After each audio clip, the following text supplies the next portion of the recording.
When we go out to eat, we never agree on where to go. I want burgers! Pizza. Tacos it is. The one thing we do agree on is we all want unlimited high-speed data. That's why we switched to Metro PCS. Stop by Metro PCS with the whole family and get 4 lines with unlimited LTE data for just $100, period. Metro PCS. Wireless. Figure it out. Coverage not available in some areas. Offers require port and if number not currently active on T-Mobile network. During congestion, the fraction of customers using more than 35 gigs per month may notice reduced speeds. Video streams at up to 40p. No tethering. See store for details and terms and conditions. Blog Talk Radio. Well, good morning, I should say afternoon in some parts of the world, but fortunately for me, it's only 10:30 in the morning. I appreciate everybody listening in today. We have a very special guest, which doesn't happen very often. Oh, wait, it happens every day that I have a show. Sorry about that. But this one is special because he has experience and know-how in education in areas that some of us don't. So I'm super excited. Hopefully, if you're living in my part of the country right now, if you're looking outside, it's absolutely beautiful. It's almost like a great romantic day for movies and hot chocolate and coffee, and as I sit here with my New York City mug that I'm looking at. Anyways, it's snowing. It's absolutely lovely outside. If by chance you guys happen to get out and about tonight, a couple quick areas, a couple quick things we want to mention. First of all, make sure that you get a point to get out to the depository. Why? Because I'll be there tonight doing a review of it, so make sure you do so. Second of all, if you get a chance, get out to Marcel's gig this afternoon because we're going to be headed out there. My buddy Ed and I are going to be going over to the Mequon Mall. I believe it's called Easttown Mall. And then tonight, like an idiot, I forgot the name of it, so let me look it up. I know that Marcel is playing this evening in Thiemsville. I'll give you the exact location. My guess is that I'll end up going there along with some Christmas lights and just having some great fun. So I'm super excited about that. Tonight, Remington's River Inn in Thiemsville. Please forgive me. You're going to have to Google because I don't have the exact location. And then don't forget my Monday interview is at 1 o'clock Central Standard Time, and that's going to be with Pete Dorton, the filmmaker. Super, super excited. One of my favorite people in the most he is just, without a doubt, one of my most favorite people in the entire world. Filmmaker, actor, supporter of independent artists. I can't say enough about him. So 1 o'clock Central Standard Time on Monday. So without further ado, instead of listening to me talk, let's get a chance to listen to Chris talk, as I have tons of questions for him. Chris? Good morning. Hello. Hi, you got my message. Sure you are. I'm so excited, and I'm so appreciative of you being here. And I have to apologize for all this, folks, if you knew this. Oh, my God, it took us a few different times with cancellations, et cetera, for us to finally get here. So thank you so much for being here. Thank you for getting up early. I'm so super excited. So I told everybody that I wanted you to myself for a good half an hour before I let people start asking you questions, because I think you should be able to talk about your experiences first, and then they can ask you about experiences. You know what I mean? Does that make sense? Oh, absolutely, of course. Okay, wonderful. Well, let's start out, obviously. What I didn't realize is that you are you started off being from California. I mean, obviously, I know you're not in California right now, so you're a California kid. I didn't know that. I am, born and raised, absolutely. California, the Sunshine State. Well, Pasadena, California, as a matter of fact. So I have to ask That's you, right. because this is a huge thing. Do you have relatives and friends there? Because we've all been watching the fire situation, et cetera. So I just wanted to check in with you and see, do you have loved ones there? Do you have any idea what's happening? Like a current status? Yeah, no, I know it's been pretty bad in the L.A. area. My relatives, family are further north, so they're fine. I have friends. I have a lot of friends in L.A. and I'm really, I've been in touch with a lot of them, and I hope everybody's doing okay. I know, right? It's just crazy. And I keep asking people that come on, I'm like, can we do something for you? Because we all feel so helpless, you know what I mean? Because you see it happening on TV and you're kind of like, what can I do about this? So I feel kind of isolated, if you will, from the situation. So I hopefully you guys are okay. If you're not, tell us that you need something. That's for darn sure. Obviously, you're most recognized for Scientology, but that doesn't mean that that's the be-all and end-all of you, obviously. So I want to talk a little bit about you as the personal side of things, meaning that obviously, of course, you started in Scientology some time ago. You were in it for 27 years. But prior to that, you had an actual life. So tell me a bit about your background in terms of where you came from, what field you worked in. And he's laughing at me already. Thank you. Yes, I was a real person. I grew up in Pasadena. No, of course, absolutely. I grew up in Pasadena, California. And that was when my folks got involved with Scientology, actually. It was around that, when I think shortly after we were getting in that area anyway. And, I grew up as just like anybody else, went to public school, loved books, loved reading, always had a book in my nose. And And it's kind of surprising that I never really got into critical thinking during all that reading and all that stuff, you know. But but you know, of course, with growing up with Scientology, you sort of, you know, have this proclivity to believe it because, you know, when your parents believe something, then you do, and that's kind of just how you're raised, you know, in any kind of household. So that was, and I wanted to be a writer, and it's funny how I've, you know, accomplished that goal now. You know, which I didn't really do while I was in Scientology. So, you know, so I've always had those kind of interests, and of course, you know, movies, things like that too. Oh, of course, obviously. Speaking of movies, I'm so going to say this right now because I was creeping on your Facebook page because I'm a journalist, so we creep in a good way, unlike others. Anyway, I noticed you are so into the Avengers Infinity War thing. That is so cool, dude. You're an Avengers fan. I'm like, how awesome is that? Oh, my God, yes. Oh, my God, I cannot wait. Plus, and, oh my God. In a week, we're going to be, you know, the next Star Wars movie comes out. I mean, was just going to ask you. Can't wait. Oh, yeah. Okay, I just nerdgasm all over that stuff. It's horrible. I just I absolutely. love that word. That's so cool. Well, okay. So you have Avengers on one side of the fence, and then you have Star Wars on the other side of the fence. So they're completely different entities, if you will. So it's I would have never pegged you for a Star Wars fan. I totally get the Avengers thing because I'm Team Thor, like 850%. But I'm like, really? Star Wars? Really? Tyler. Oh Redknapp, my God! Right? Are you kidding me? I remember Vader? standing in line at the Chinese Theater in 1977 when it first came out. Star Wars. You know, the lines going around the block 3 times to go in and see it. I mean, I was there. I remember the very first time I saw a TV commercial for Star Wars. I mean, this was a big deal in my childhood. Oh, I believe that. Well, and of course I was trying to preserve the fact that you're like 32, 33.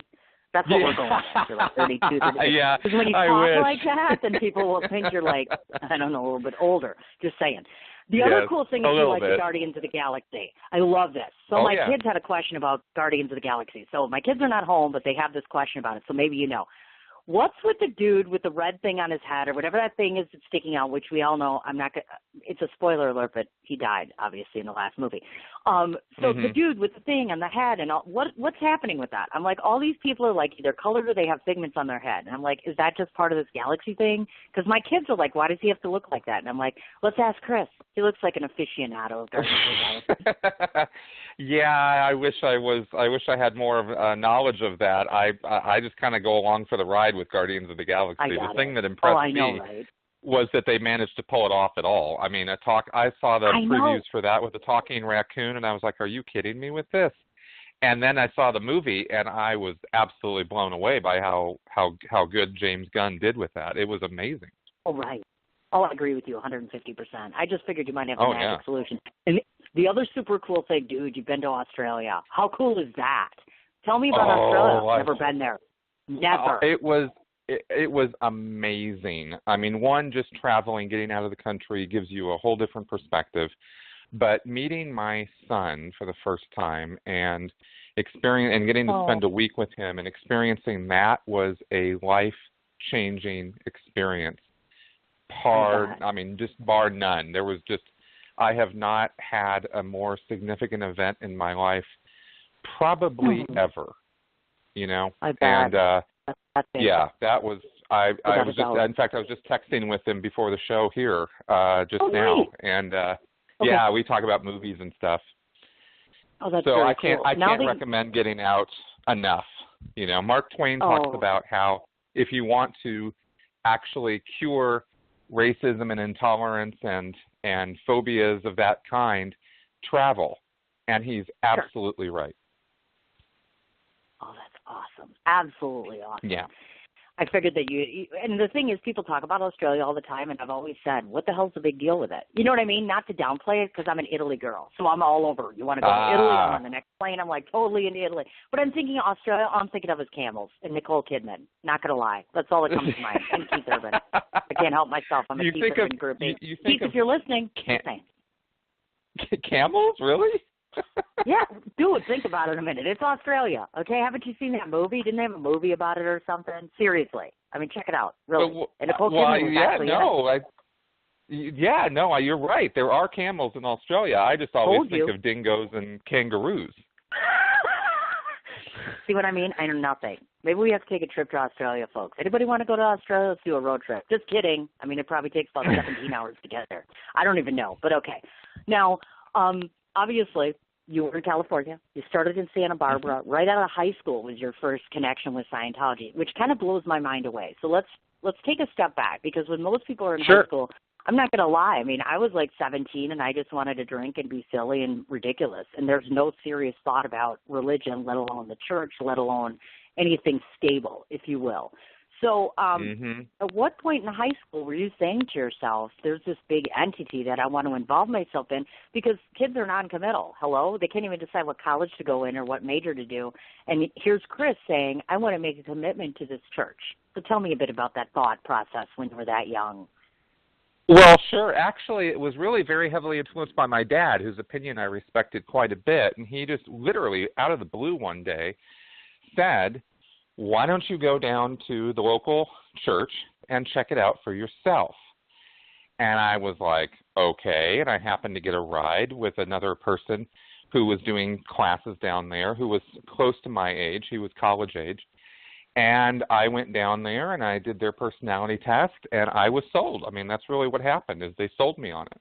And they convinced me that I'd be able to talk to girls. And when you're 15 years old and you can't get a date, that is a really, important thing to be able to do, So I thought, sign me up. And that was as easy as it was. Okay. Now I have a question relative to that, because obviously most of us who follow Scientology already know that that's kind of the initial point, which is the personality test. So even at a youthful age, did you even question, because I'm born and raised Catholic, and I'm not necessarily a strict Catholic, but never once have I walked into the church where they've said to me, let's sit you down and do a personality test, because that doesn't seem conducive to religious beliefs. Do you follow me? Oh, absolutely. I never looked at it as a religious experience. That was not, the fact that it was called the Church of Scientology really didn't even make a whole lot of sense to me, because that wasn't the angle I was going in on it as. Sure. Yeah, it was more of a self-help thing. My whole life, that was how I looked at it. It wasn't like we were going to church. That's not how Scientology actually talks in the world of Scientology. They only say that stuff outside Scientology to tell, to convince people that they need their tax exemption. Right. No, I get that, as a matter of fact. And I'm going to get to that point, actually. So now here you are as this young boy, and I'm thinking to myself, okay, so here's this young man, and he's stepping into this, etc. The other part of the equation that I'm looking at in terms of this was now some of the things we learned from Leah's show, etc., and the more we get educated on it, they have what they call this $1 million contract or million years contract, etc. So when you sign up, or when you signed up initially, were you committed to anything, if you will? Do you follow what I mean? Yeah, no, the billion-year contract came much later. That is part of the upper-level Sea Org stuff. When you first sign up, they're not signing you up for something like that. And so no, I didn't get in any kind of commitments like that. All I was doing was paying for some classes and taking them. I was going down to the org, the church there, 3 days a week and taking my classes. And I did that for a couple years. Then when I graduated high school is when they went in on me to start working there, and that was when contracts started becoming a thing. Gotcha. Now, in terms of the classes themselves, because obviously if you study Scientology at all, folks, you learn that there's a basis and a belief to some degree, according to L. Ron Hubbard, for some of this. So I had to ask you, because you did 2 years of course study and classes, did you get anything positive from that experience? Because we all want to believe that there's got to be something positive out of any negative experience. Did you learn anything, any kind of substantial information from these classes? Well, in hindsight, I will say no. But at the time, I was thinking yes, right? I mean, here's this class on communication that's supposed to teach me how to get dates. Well, great. I felt like I should be able to talk to girls better. I felt like I should get more dates. But the fact of the matter is, I didn't. I was making more stabs at it, but all I was doing was annoying the hell out of every girl in the school, right? So that didn't really work out so good, right? I'm sure. I mean, it's not like I never ended up with a girlfriend in high school. That's not what happened. God. Yeah. Okay. So, and then I took a study class, and I was trying to use the study information in my studies by looking up the words I didn't understand and all that. And they tell you in Scientology that's the only thing you need to do in order to be able to learn stuff better. Well, that's not really. I mean, I barely squeaked by in my English class, because I was kind of struggling a bit with the literature, and I was trying to use the Scientology study stuff to get to do better at that, but it didn't really help. So. You can tell yourself it's helping, and that actually helps your morale or whatever, but if the results aren't there, then the results aren't there. And in hindsight, when I look objectively at it, they weren't. Sure, I understand. I just want to try to get that understanding, because oftentimes a lot of us, like for instance, I was studying Scientology, then I watched Leah's show, then I've done a whole lot more research, and a lot of this stuff is very foreign to us. If we're not involved with the church, if we haven't gone through the process you have, that's why it's so helpful to have you on the show. You're our eyes and ears, and you can explain to us what some of this stuff means, which is why I think it was so crucial to have you on the show. And by the way, I cannot forget to thank, remind me of that. At the end of the show, I'll remind our mutual friend who's coming on the show as well of the reference to get you on the show, and I appreciate that. So here you are. You graduated from high school, and then at that point in time, the other thing they talk about in Scientology is the fact that you're giving so much money to the church all of the time. So was this financially saturating for you over a period of time?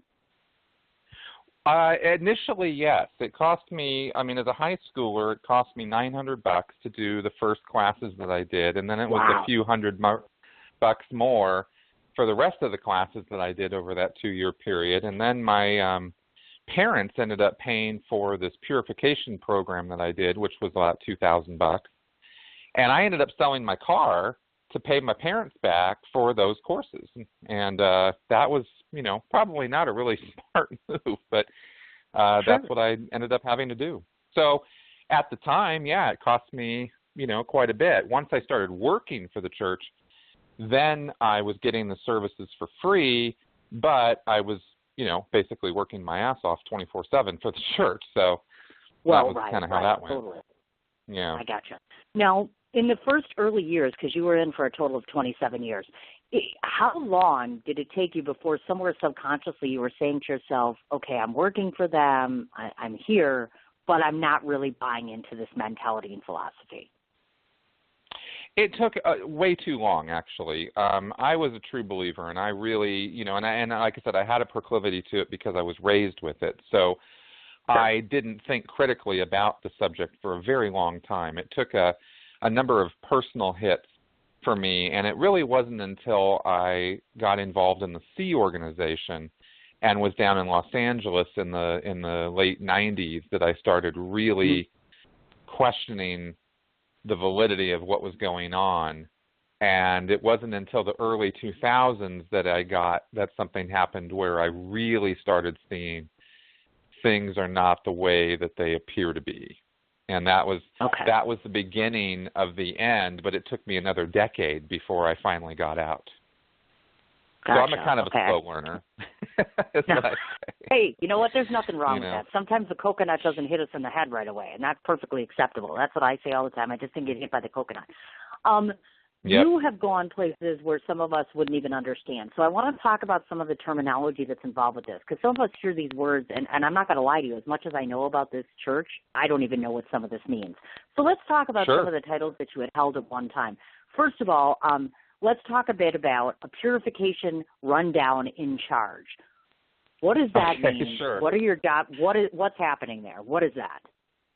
Okay, well, there's a purification rundown or a purification program, which is it's a detoxification program where you spend 5 hours a day sweating in a sauna, taking mega doses of vitamins and niacin, and basically the whole thing is predicated on a lie, which is that drugs and toxins are lodged in the fatty tissues of your body and stay there forever, and this includes alcohol and LSD, which is not true. Alcohol and LSD are both water-soluble. They go through your system within 24 hours. But Hubbard says, no, LSD flashbacks are caused by LSD lodged in the fatty tissues of your system. This is totally junk science. This has been disproven. So people go and try to sweat this stuff out, and they're sweating out stuff that doesn't even, it's not there. So anyway, I was in charge of the delivery of that program because I bought into all that when I was in Scientology. I didn't know any better, and I never read any actual articles by medical professionals about this. And Hubbard, you know, manages to indoctrinate Scientologists that this is, you know, that this is a scientific approach to getting rid of toxins in your system, and it's not. It's totally pseudoscience. But anyway, I oversaw this program for a few years as one of the functions that I executed as a staff member in Santa Barbara. I gotcha. Okay. Because I wasn't understanding it. I kind of had some idea, but most people that are listening to the show today are just early on and thinking about Scientology or hearing about it or et cetera. So we want to be very clear about these capacities and what they are and what you did so that they understand that. Yeah. Okay. Yeah. Okay. So this one is a world or word clearer? Word clear. Is that correct? Oh, word clear. That's W-O-R-D. Yeah. Yeah, word is in word. Yeah.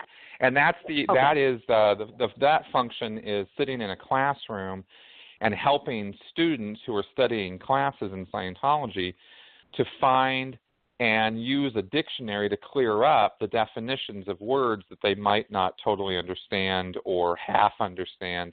And the idea is that if you don't understand the words you're studying, then you're not going to understand the whole ideas, right? Because concepts and things are communicated with words. And so if you don't get those words, how can you get the whole idea? Which is sensible enough, but Scientology takes it to a real extreme. Hubbard actually asserted that the only reason a person can't understand something is because of a word or words that they don't fully understand. And that's just patently not true. There's all kinds of learning disabilities out there. But Hubbard laid the blame for it all on the misunderstood word, and so he made it so important that it's actually a job function in the church to just sit there and help people clear up the words in their classes. Wow. So that was another thing that I was trained to do while I was in there. I had a lot of different jobs that I did, and these two jobs here are just part of what I did. Of course. And clearly we want to discuss the obvious, which is, of course, most of us, if not all of us, are familiar with the term auditing. And I know that you served as in particular, Class O auditor. So there's a twofold question there. I assume these are broken down by classes or degrees. And then second of all, what we really want to know about auditing is, how do you know who needs the auditing? Does everybody go through auditing? Doesn't it seem creepy to you? Because I'm here to tell you, if somebody tried to hook me up to something, I'd be like, this isn't shock treatment. Okay, so explain to us that whole auditing concept and classes or whatever you want to call it. I'm a little unclear on that. Sure. No problem. It's actually, auditing is Scientology's word for individual counseling. I mean, it can be done in a group also, but most of the time it's one-on-one. And an auditor is, the word comes from audio. It's a listen, right? So an auditor is a person who listens. And so in Scientology, the idea is that, as an auditor, you're not evaluating or telling the person what to think. You're just listening to them. But that's not really how it works out in practice, but that's the terminology for it. So it's counseling. Gotcha. And Hubbard's brand of counseling has to do with finding and talking about and recalling or actually regressing to past incidents of pain and trauma and stress and unconsciousness, and relieving the stress and trauma of those incidents by regressing to them and reliving them and talking about it. And this is, again, proven out that it's not universally valid. Not everybody gets something out of doing that. Some people will, but a lot of people won't. But Hubbard asserted in his infinite wisdom that it works on everybody, and every single person has to get audited. And Hubbard laid out an extensive series of steps that is a one-size-fits-all kind of approach to mental health, where anyone who walks in is going to be told, these are the steps you need in order to achieve, a freedom from or relief from all of the past stress and trauma that you've ever experienced in your entire life and in your past lives, because Scientology believes in an immortal spiritual existence. Sure. So that's part of the auditing process, is past lives. Gotcha. Okay. I was just trying to get an understanding of that, as we all are, clearly, certainly. And I know you were in the advanced org, so of course there's various OT levels to that. One of the biggest things that I found interesting about you is that you've actually achieved what the supreme is, which is, of course, in Scientology, being in the state of clear. So if you wouldn't mind, explain to the average layperson what it means to be in the state of clear and what it took you to get to that point, because I imagine it must be an arduous task according to the church. Yeah, it takes hundreds of hours to get there, and clear is actually a medium step now in the Church of Scientology compared to these upper levels called the OT levels, or the operating Thetan levels. The Thetan in Scientology is a spiritual being, or you, me, we're all Thetans at heart. We're not bodies, we're Thetans. And the idea in Scientology is that you are achieving an immortal spiritual existence and awareness by relieving all the past stress and trauma in your infinite past. So clear was something that Hubbard sort of posited with Dianetics, the Modern Science of Mental Health, in 1950. It was the very first thing he put out there, and he said this is a state of being where, a state of mind where you are no longer suffering from the past stresses and traumas and unconsciousnesses and pains that you've experienced in your life. And he said that there's a part of your mind called the reactive mind, which contains recordings of all of these times that you experienced pain and unconsciousness. And he called those incidents, each one of them is called an engram. So if I hit you over the head with a pole and I knock you out, you now have an engram.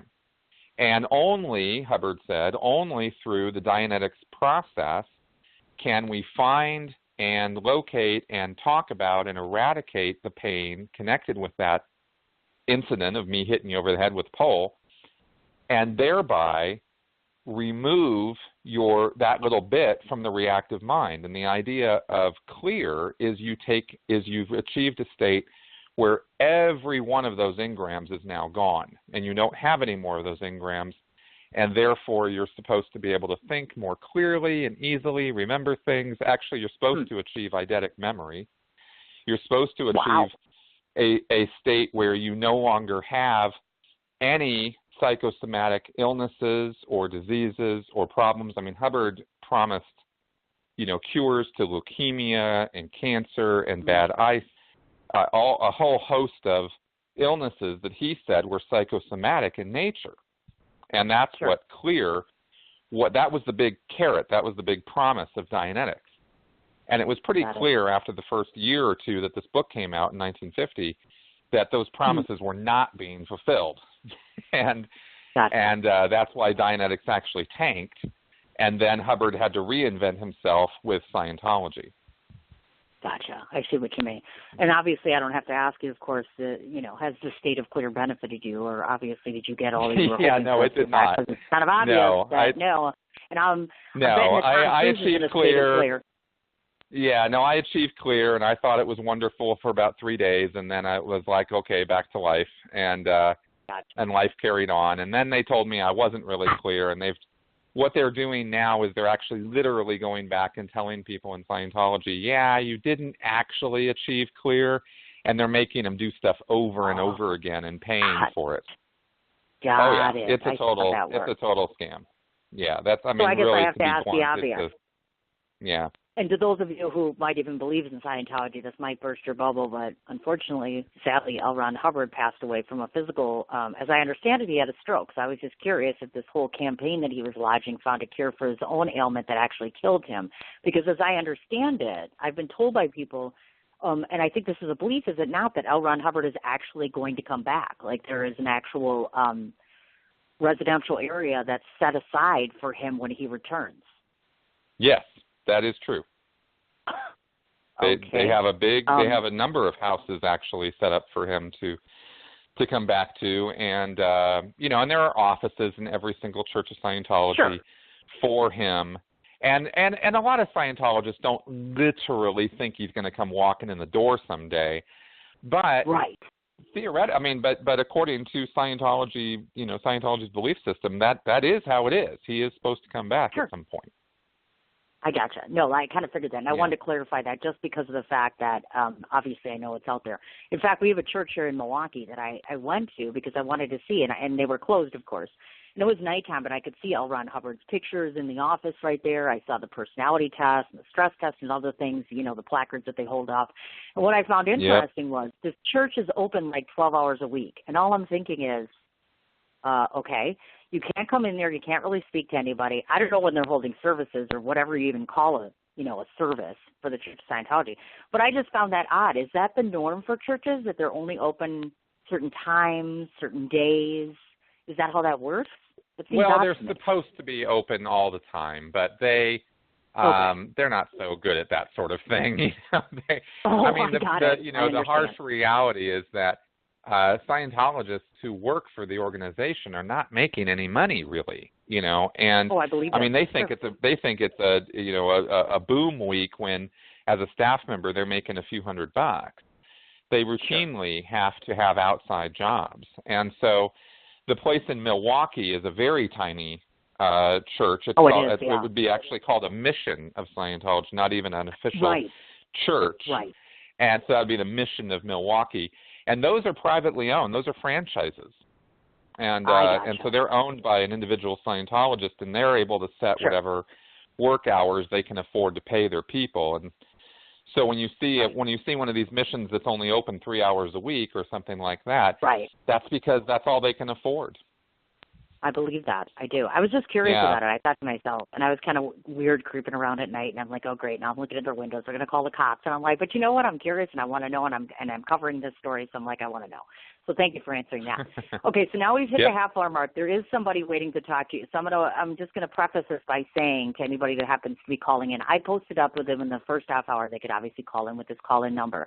So just as a heads up to everybody, because I've warned Chris of this, I have no idea who's going to be on the other end of the phone. So I'm just clarifying as the host. I have great respect for the people that come on my show. So if anybody's calling in to be derogatory, deflammatory, inflammatory, or be rude or insulting, know that I'm going to cut you off at the pike, just as a heads up, because Scientology can bring about some ugly things. So for protection of you and myself, obviously, let's be respectful when we call in and considerate of the guest and myself. So let's find out who's on the line for us. Hello? Hello? Hello? Okay. I might have lost them. Well, it's maybe they took your warning to heart. Well, it was a 702 number, which is Vegas, and the weird part is they've been holding for 30 minutes. So this happened too when I was interviewing Jefferson Hawkins. I had him on the show. I know you know who he is. And we were he's a great friend. A person was calling in and calling out, and I said to myself, I wonder if it's a Scientologist, which brings us to the obvious question. I want to talk a bit about this because somebody like myself is considered a reporter or a journalist. Am I automatically just considered to be suppressive to the church, or do I have to do something? Do you follow what I'm saying? Mm-hmm. Oh, and I ask no, that only you don't. Because, meaning I'm asking, you have to be a am I the bad guy now? Member. Yeah, you might be a bad person, but they're not going to declare you a suppressive person unless you are a Scientologist. Yeah, that's only for me and for Jeff. I'm sorry. They might call you. Yeah, they might call you an SP, but they're not going to officially put a document out with your name on it like they did me and say, Cindy is a suppressive person because she hosts a radio show. Yeah. Got it. Okay. Well, then that leaves the obvious question because, of course, this has been covered on Leah's show and it's been brought about many times. Obviously, we already know that the church is not a fan or a believer in any form of mental health treatment. And moreover, let's talk homosexuality. And I say that because the church seems very adamant in trying to make people believe that they are pro-gay.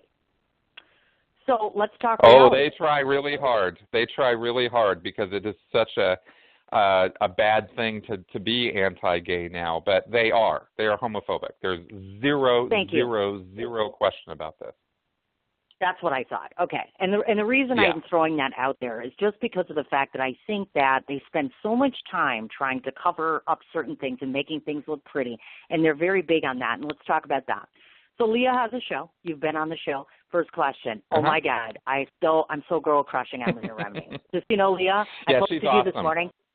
I have to tell you, I stole your Time Magazine thing on your Facebook, and I put it on my Instagram, and I'm like, I'm down. I'm totally down for Leah Remini on the cover of Time. I'm like so down with that.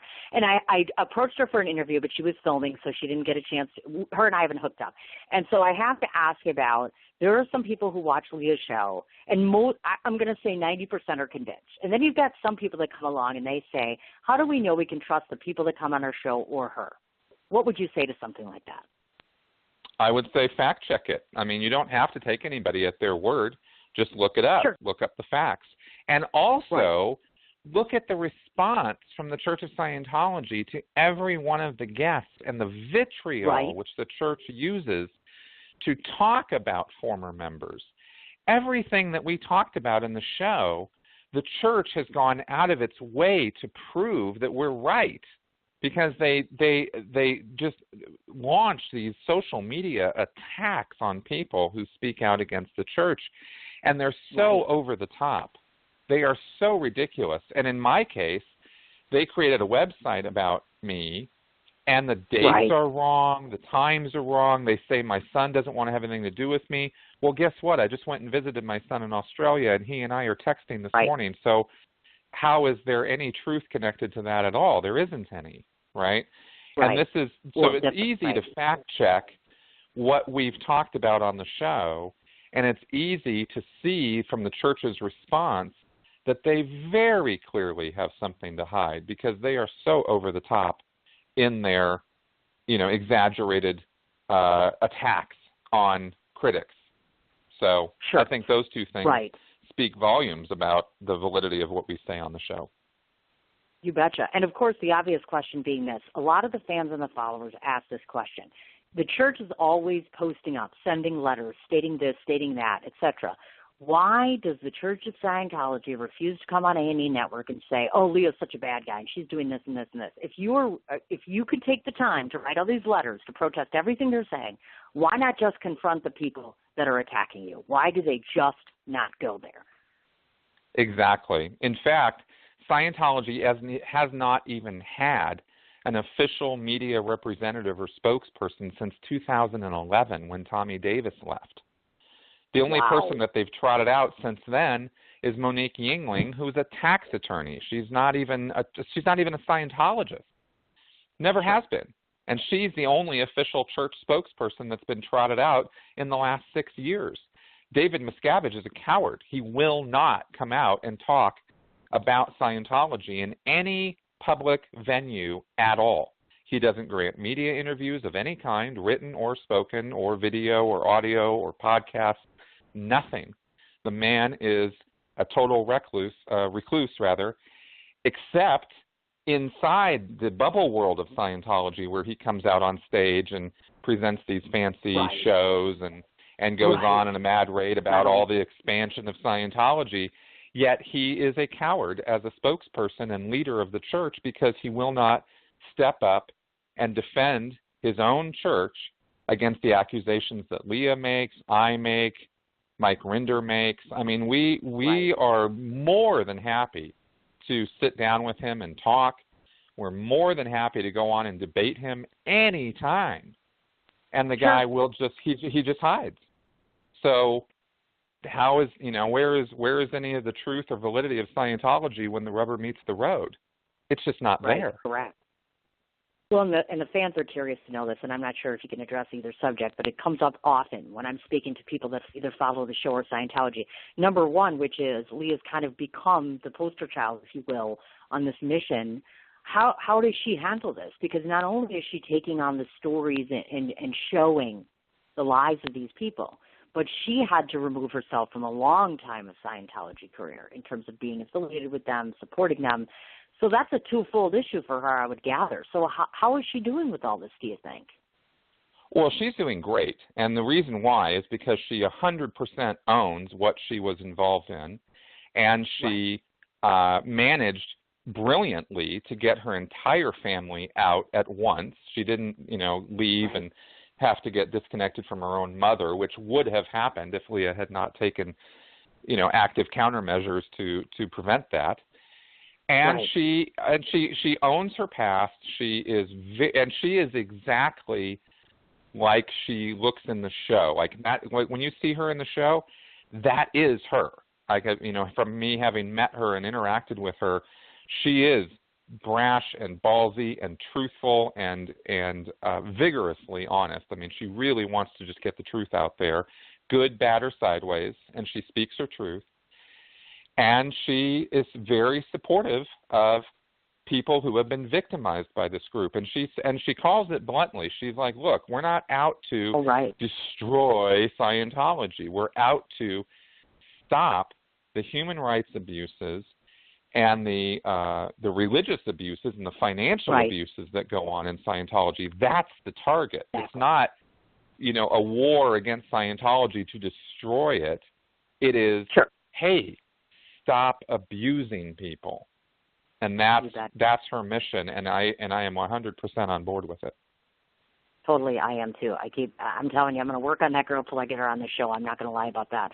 I'm totally crushing on her. Again, Leah, talking to you right now. Here I am. I'm not sure if you're listening to this, but I'm going to keep trying and Mike Rinder too. I'm totally on board with talking to Mike Rinder, but I'm not going to lie, he scares me. Scares me a lot. Guy's a scary looking person. He's a great guy. He's very nice. He scares the shit out of me. Like, seriously, I'd be like, dude, don't even come near me. Okay, now we're going to take a call because we have another listener calling in, so here we go. Hello? What are you doing, sister? Hello? Oh, it's my sister calling. This is Chris Shelton. Have you been listening to the show? Yeah, I was away from the phone. I was in the other part of the garage, and you disconnected me last time. Oh, that's okay. We finally have you on the line with the both of us. Do you have a question for our esteemed guest? Not really, because I've seen the show, and I actually believe everything that they're saying, so you think there's so? really no questions. But hi, Chris. Nice to meet you. Hey, nice to meet you. I'm Cindy's crazy sister. Yes, she is. She always calls in, and she's very supportive, and she's wonderful, absolutely wonderful. And I called her last night, so I was like, okay, fine. So good. I'm glad that you called in and say hello. May I resume my interview now? I just wanted to say hi. Go for it. That was all. Go for it. Thank you. I love you, too. I'll talk to you later. Bye. See what happens, Chris? They call me on my show. At least it's not some Scientology person there as far as that goes. That's awesome. Okay, so we want to go back to the obvious, which is this. So, of course, you were on Leah's show, clearly, and that's a clear sign right there. I know that you left the Sea Org in 2012, and you actually were labeled suppressive by the church in 2013. So first of all, let's talk about the leaving thing, because a lot of times people talk about leaving Scientology like they do about the mafia, like you just can't get out right away. So talk to people about the experience in terms of when you decided you wanted to leave and how you managed to obtain leaving. Well, after I left the Sea Org, I still wanted to practice Scientology because I was still a true believer. And in 2013, I finally got full, unadulterated access to the Internet, which I had not had all of the years that I'd been in. And once I had that, I'm a curious fellow, and I kind of, as you can tell, I talk, and I'm curious, and I'm interested in things. Sure. So I got very interested in what with Scientology and why it seemed to have such a toxic reputation. And I learned the actual biography of L. Ron Hubbard. I learned the confidential materials of Scientology that I had not known anything about. I watched the South Park episode that I had not ever seen, and all of those things. And it really was an extremely eye-opening experience to do that. It took me 3 months of what I call going down the Internet rabbit hole of insanity with Scientology. And as a result of going through that process, I had to undo 27 years of indoctrination, and it was not easy, and it was not fun, and it was actually kind of life-shattering in many ways. And I realized that I could not continue to support this group, and yet all my friends and my fiance at the time were wholly true believers were totally in all the way. And so I was now faced with a real life crisis of what do I do about this? You know, if I just announce one day Scientology sucks, then my life is ruined, right? So but at the same time, I was furious about what had happened. So I started anonymously posting about Scientology, but they figured out that it was me, and so I got in trouble, and then things went downhill from there, and I ended up getting disconnected and declared a suppressive person. And I lost my fiance, and I lost all those friends anyway, but it was after a year of struggling to try to figure out how to do this and how to stay in good standing with the church and try to reconcile these things. And the church wasn't going to have any of that. You know, it was black and white with them. You're either with them or you're against them. There's no middle ground. And they made the choice for me by disconnecting me from everybody that I loved and knew, and that was awful. That was truly horrible of them. And they did that when I was trying to cooperate with them and follow their rules so that they wouldn't do that. They did it anyway because they're just kind of, you know, mean people, really.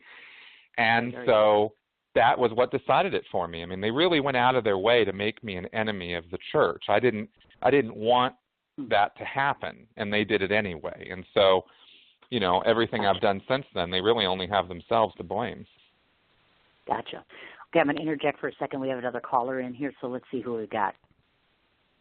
Hello, you're on the air with myself and Chris. Hello. Hello. Hi. Hello. Hello, this is Hi. Carmine. Hi, Carmine. How are you? This is another friend of mine. Oh, my friends are calling in. Oh, Hi, Carmine. Hey, Carmine. Yeah, what I want to know is, and my wife asks me this question over and over again. I know I missed part of the show, but what is the basis of Scientology? What is the religion? I don't get what are they. What is the religion about? I've no never problem. It's that. yeah. All I know, a lot of movie stars and so on and so forth. They use it. Right. What's it about? Yeah, no problem. It's pretty simple, really. Scientology is not a worship religion in the same way Christianity is, right? They didn't go and do church services that way and have mass and all that. The reason Scientology calls itself a religion is more the same way that Buddhism is a religion. It's about you as a spiritual being, right? You're not a body, according to Scientology. You're a spiritual entity that is going to live forever. And Scientology addresses you as a spiritual entity and tries to rehabilitate and clarify who you are to yourself and to your life so that you'll have a better life. And that's a really very simple explanation for what it's all about. That's it. That's it. It really comes down to that. Yeah. So, do they go to church? I mean, do they have to go to something every week or something? Nope. It's not a church like that. They have Sunday services, but most Scientologists don't care about it. They don't go to Sunday services. So it's all about you. Where do they meet? Where do they get this advice? Well, they have churches of Scientology that they go to, and when they go to them, they take classes or they get the counseling, which is called auditing. And through the auditing, which you have to pay for, by the way, you are supposed to achieve higher states of awareness as a spiritual being, right? It's supposed to through Scientology you achieve immortality is the idea. Well, couldn't you do that on your own? Well, not according to Scientology you can't. You have to have an auditor, you see. Yeah.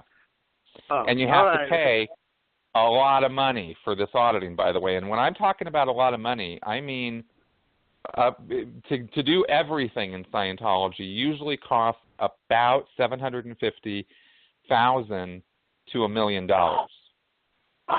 It's a lot. That's why movie stars. That's why movie stars and people on that. That's right. So you couldn't be a regular person. You couldn't be a regular person and be of Scientology.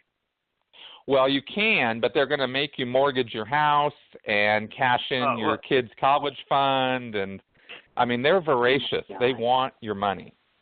Well, then they are after, more or less, they are, what do you call a cult.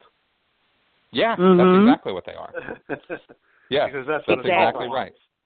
Yeah, right. Because it's and the reason why it's a cult is not because of the kooky beliefs. The reason it's a cult is because it's an abusive relationship.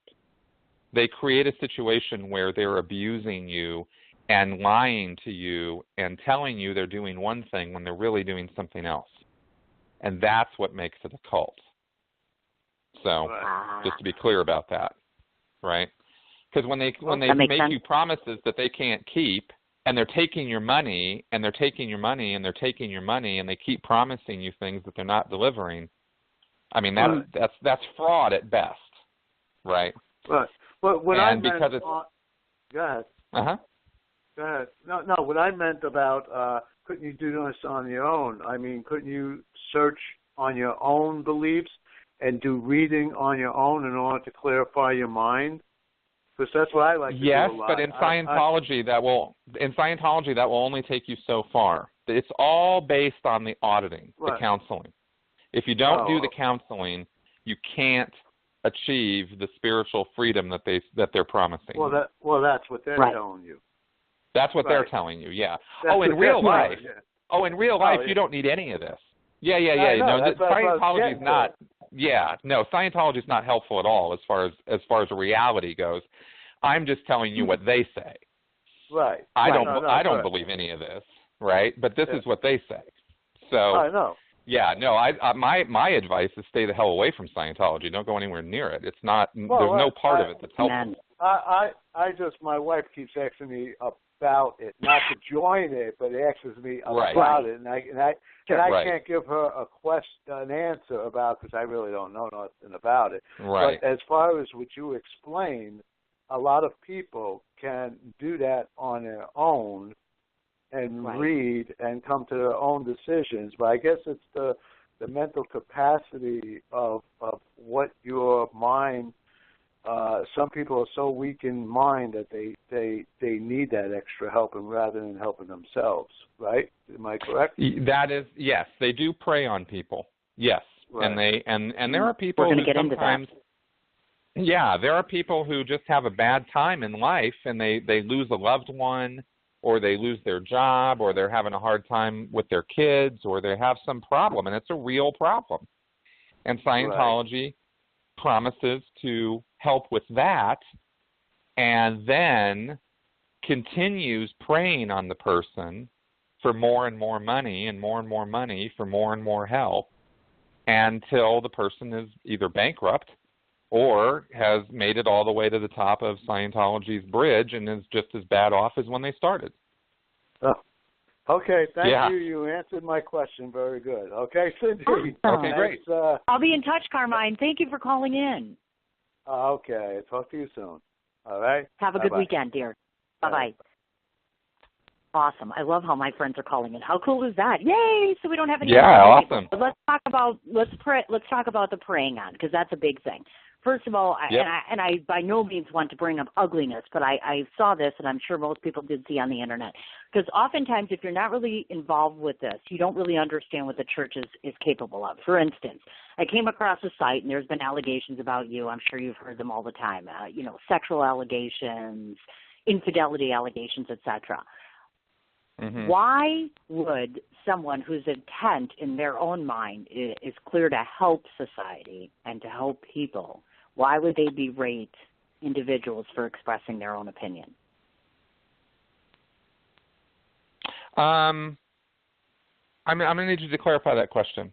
Sure. Meaning, for instance, we hear a lot of talk, especially on Leah's show and other people that have posted things, written books, etc., about when the Church of Scientology, they go to great lengths, whether it's exaggerating stories, planting stories, creating websites, writing letters, fabricating information about individuals that is not true, but yet they planted in the seeds of average individuals. Why would someone who pitches that they want to help people and to help society, why would they do that to people? What for? Well, because why? they're protecting their investment. I mean, the honest answer, the cold, hard truth answer is because every critic of Scientology threatens their income. That's the real answer, okay? But sure. the reason Scientologists think that is because Scientologists truly believe that Scientology is the only thing that is going to save the world. And so they view critics of Scientology as the Antichrist, right? As like devils, as people who are trying sure. to take down Scientology. So it's easy for them to justify or rationalize that the end justifies the means.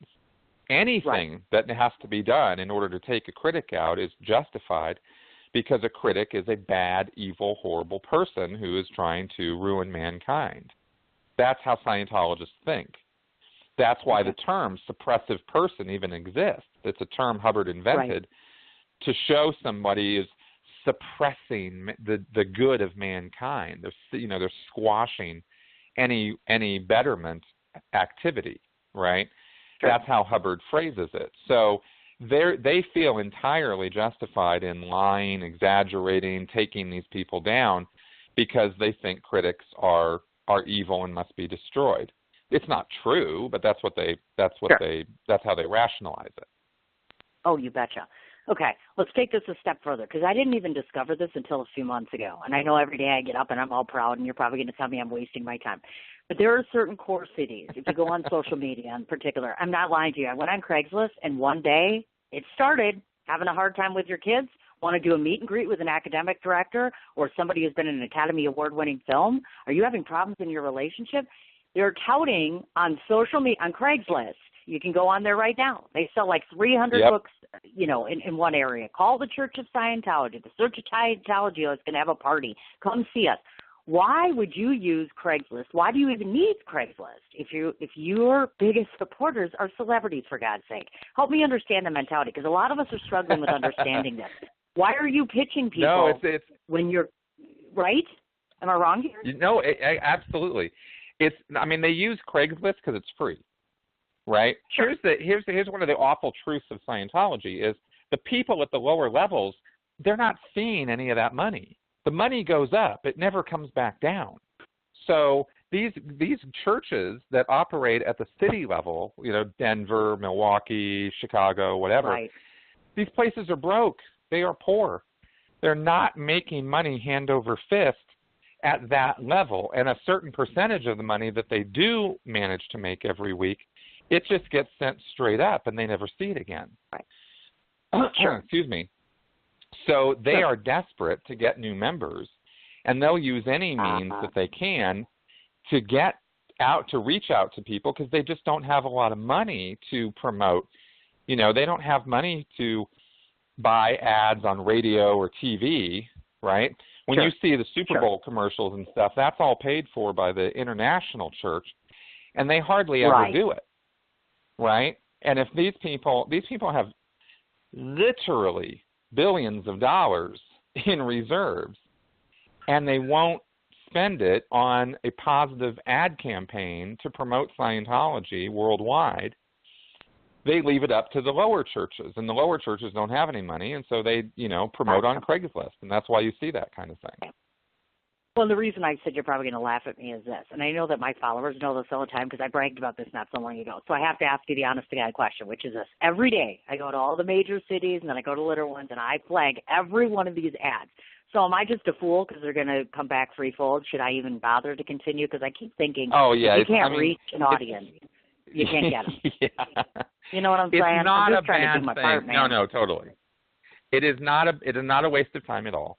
Anything that can prevent people from getting into Scientology is a good thing, and I'm not gonna deride what you're doing at all. The fact of the matter is, and I said this in a video just this last week, anything that prevents people from getting into Scientology is literally saving lives, because people have died doing Scientology. I'm not exaggerating. That purification program we talked about earlier is dangerous. People have died doing it. There are wrongful death suits that have happened in Oklahoma because of this. And Scientology, The only reason they haven't really gone through is because the law enforcement is actually afraid of Scientology, because Scientology is so litigious and because it has such an astronomical legal budget. So government agencies are loath to take on Scientology because they're so litigious. So it falls to us as regular people to take actions like what you're talking about. Flagging Craigslist posts might not seem like a very sexy thing to do, but it helps. It's actually a good thing, and it's good that you're taking the time to do that. Right. And just so you folks know, and I'm not going to lie to you, this is one of my triggers. Scientology is a trigger for me. I mean, when people get going on talking about this, I lose my stuff. I'm not going to lie about it. I get crazy because I like go off and go off and go off. So a couple of times when I flag them, I'll respond directly to them. And I'll say, and I've called myself like Citizens Against the Church of Scientology, and I'm like, really? So you're going to try to tell me that you're going to fix, because I'm a mental health patient, so you're going to fix my mental health issue by this, or you're going to fix my relationship with this. I'm like, you need to call me. To which only one has answered me in the last 3 months, and their answer was, are you close to the church where you can come see us? I'm like, did you even read what I just said? I'm like, I'm bashing you, okay? I'm not soliciting your services.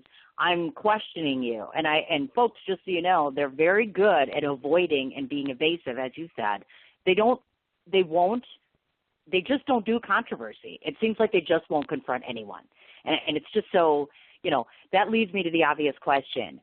A lot of people ask, how do they get away without being charged criminally, without having the FBI investigate them? And moreover, do we want to do the tax-exempt thing? Do we even want to go there? Yeah, the tax exemption really needs to be taken away. I mean, that is right. One of Scientology's most powerful cornerstones of its foundation of power. But the chances of that happening at this point are pretty low for a number of reasons. The fact of the matter is that the FBI, IRS, FDA, and a number of other government agencies did take on Scientology. They took their best shot, and that all happened back in the 1960s and 70s. And 11 Scientologists did go to jail in the 1970s, including L. Ron Hubbard's wife, because they carried out, to date, the Church of Scientology is the group that carried out the largest infiltration of the United States government that has ever happened in history. Not Al-Qaeda, not ISIS, not Osama bin Laden. The Church of Scientology infiltrated the U.S. government, and they got busted. And they got busted hard. And that mindset that created that infiltration still exists in the church. So anybody who thinks that the church has turned over a kindler, gentler leaf or something is just delusional. They're still just as fanatical and just as rabid. So that Scientology, in reality, if you take away all the fluff and the window dressing and the fancy events and and all the nice commercials, that's what Scientology actually is, right? So it's also got a legal budget that makes it very, very difficult within our system, our judicial system, to take them on. People don't generally understand that the IRS is a government agency that has a limited budget when it comes to legal action. They don't understand that the FBI only has so many people in it, and they only have a limited budget of where are they going to allocate their resources. So Scientology is a dangerous group that should be taken down, but they're not a violent group as such, right? Gotcha. So when it comes to where do we grade, who do we go after, yeah, Scientology is really bad. But they have to make judgments on where they're going to allocate their resources. And that's why you don't see legal action being taken against Scientology. It's not that action shouldn't be taken. It's that the resources are what the resources are. So again, it falls to us to do the battle that we should be doing, as citizens against this group, because we care. And that's why, again, flagging Craigslist posts and protesting outside churches and going on social media and talking about this stuff, that stuff matters. And it does make a difference. Thank you. I appreciate that. I want to talk about this because you've said that when people leave, all different kinds of souls are in all different kinds of mental states when they leave. So expand on that concept a little bit in terms of, okay, person leaves the church. How much time, is there such a thing as a status quo, meaning XYZ amount of time normally, people get back to some normalcy? Do they ever return back to their normal state? It's 100% dependent on how long the person was involved, how deeply they got involved, and how willing they are to examine and self-examine their beliefs and their ideas and educate themselves out of it. The recovery process is different for every single person. So it's very hard for me to talk in broad terms about that. Gotcha. I've been accused of saying that, every person who, every ex-Scientologist is mentally ill, which I never said. That is not true at all. Some people come out of Scientology with mental damage. Some don't. Sure. It really depends on the person and how deep they got. I was in for 27 years. That's over half my life. Right. It's taken me, I've only been out for 4 years. So it's going to take me a while, to fully get over that whole thing, right? Which is, and I'm not even talking about this like I'm a victim or something. I'm just saying it takes a while to unlearn 27 years of indoctrination. I have stuff come up every day that I go, wow, look at that. I hadn't even thought about that.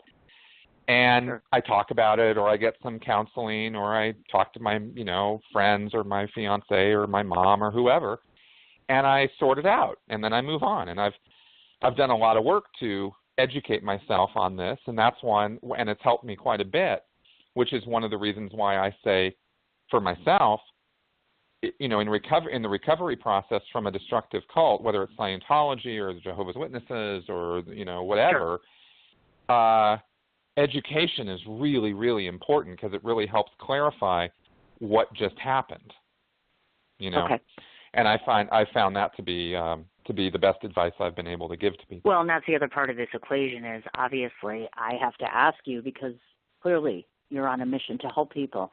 But you yourself, is it ever harmful, do you think, or difficult for you to continue to have to keep telling the story again and again and again? It's almost like I would think reliving to some extent, isn't it? Not really for me, no.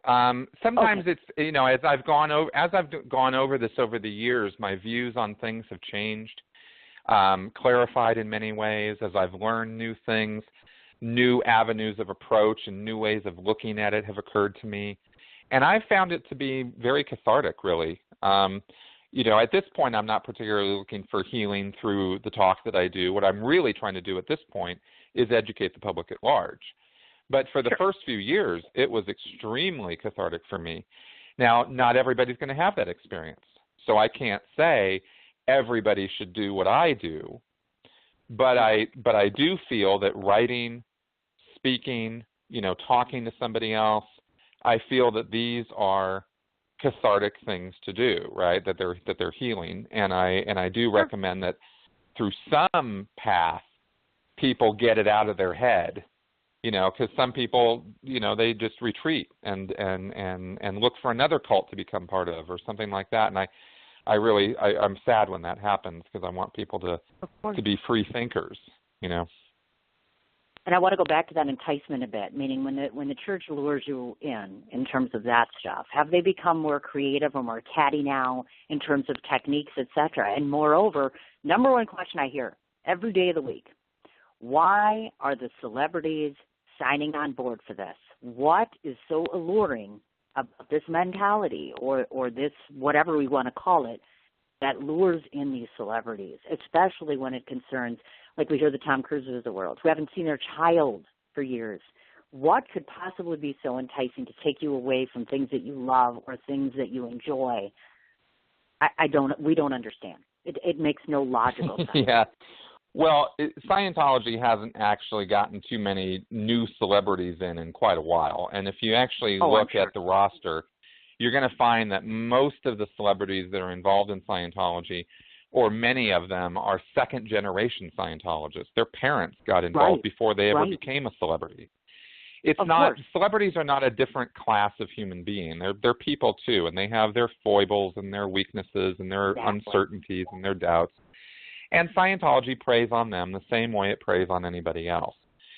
The thing about celebrities is that they are, if you think of Scientology as a bubble world, which it is, the celebrities are in a bubble inside the bubble world, right? They're very protected. So they're not exposed to, you know, the people outside Scientology, you, me, your listeners, we know more about Scientology than most Scientologists do. If you've watched South Park, you know more than 95% of Scientologists about what Scientology is actually all about. Because 95% of Scientologists don't ever make it to that level where they learn about Xenu and the spaceships and all that. That's not something that you get on day one, right? What you're getting on day one is we can help you communicate better. We can help you with that, you know, that you're fighting with your wife every day. We can help you deal with your kids or whatever the problem is. And that has universal appeal. And it's a gradual thing. It takes years to get to the level where you're hearing about Xenu, the space overlord. You know, that stuff is kept really, really secret inside Scientology. I've gotcha. Okay, that makes more sense, obviously, because we hear about this all the time. And I wasn't going to go there, but I have to do this because Leah covered this on the show in terms of sexual abuse. Well, of course, child abuse and all sorts of other things. And now we hear about, of course, Danny Masterson has been in the news. And it's a little hard to avoid because he is, of course, a member of the church. So we want to know, how likely is it that Danny is just going to get himself a little pass because he's a Scientologist? Well, and that's the big question right now, because the LAPD has definitely got ties with the Church of Scientology that the church has been cultivating for decades. And it's undeniable. I mean, there's just no question about it. So is that a factor in Danny Masterson's investigation dragging out for over a year? I'm pretty sure that it is. My opinion is that it is. But I can't point to anything and go, well, absolutely. But I'm just saying my opinion. Now, as far as whether he's going to end up getting a pass, in this climate, in this day and age right now, I don't think so. I don't think they're going to let this go. The LAPD is going to have to come to some kind of a decision at some point about whether they're going to press charges. And as I understand it, it's with the DA's office now to decide. There's the evidence, you know, when Scientology presents 50 depositions that say that he's, you know, witnesses saying Danny Masterson's innocent, that they have to weigh that. That's the, you know, the LAPD can't just go, well, those don't count because they're Scientologists. You know, so when you get into the details of it, it gets messy. It gets difficult, right? And they're in a tough position. So especially in he said, she said cases, right? When it's, you know, when it comes down to that, it's difficult. And I've been saying on social media that you know, we've been basing, in the court of public opinion, we've been basing guilt on a number. You know, oh, there's 5 accusers, there's 10 accusers, so it must be true. Right. Well, that's not necessarily a logical thing to do, because if you don't get into the details of the accusations, who's making the accusations, what it's all about, you can frame or, you know, decide an innocent person is guilty, and we don't want that. We don't want any part of that. So we have to be careful about what we're doing with all of this. Now, that all being said, I happen to know from my time in the church that Danny Masterson's not a very good guy. And he was taking, you know, he was a drug user when Scientology professes to be anti-drug, you know, this kind of thing. He's a partying celebrity, really party-hardy type of atmosphere was his life. And that was the time period when he was accused of committing these crimes in the early 2000s. So I just happened to see that information when I was in the church. I wasn't going out of my way to look for it, but it just kind of came across my plate. So I happen to believe his accusers. In the case of Danny Masterson specifically and the 4 women who have accused him, I absolutely believe them. And I believe that he's lying, and I believe the church has acted to cover it up. And I think that's shameful behavior. And as shown on Leah's show, that wouldn't be the first time that the church has covered up sexual crimes, pedophilia, sexual assault. So, we have a pattern there, and that's a very, very horrible, horrible pattern that Scientology engages in. So, I hope it all comes out. I hope that these women get the justice they deserve, and I hope that that we all see the truth of that. Oh, of course. Now, you yourself have publicly stated during your time in Scientology, because we hear Mike Rinder talk about it a lot in terms of having regrets, having things you've done, and you have mentioned about lying to other members or ignoring some cries for help or actually physically yelling at people.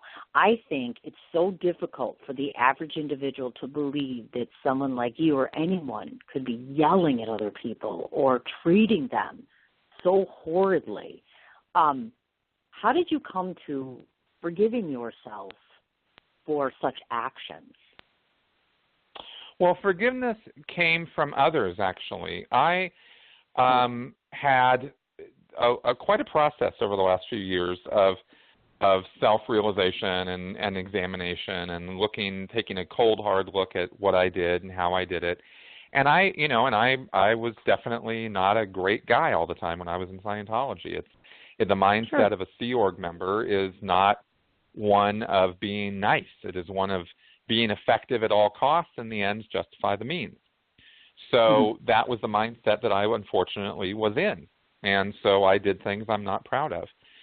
I have reached out to those that I have been able to reach and apologize for my behavior. I have had some others reach out to me and tell me, hey, you weren't a very nice guy, and da-da-da-da-da-da. And I have reconciled with them, and I've gone way out of my way to do that. And I think it's the least I could do. I mean, I'm not patting myself on the back by that. I'm saying I absolutely needed to do that, And anytime anybody reaches out to me, in 27 years, you don't remember every single thing that you did, right?